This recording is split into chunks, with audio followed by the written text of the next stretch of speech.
saya cakap beliau lah kembali. Siapa tak nak? Kan?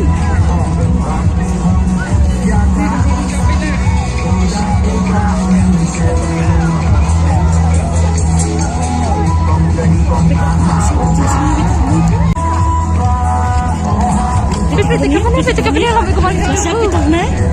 Kan?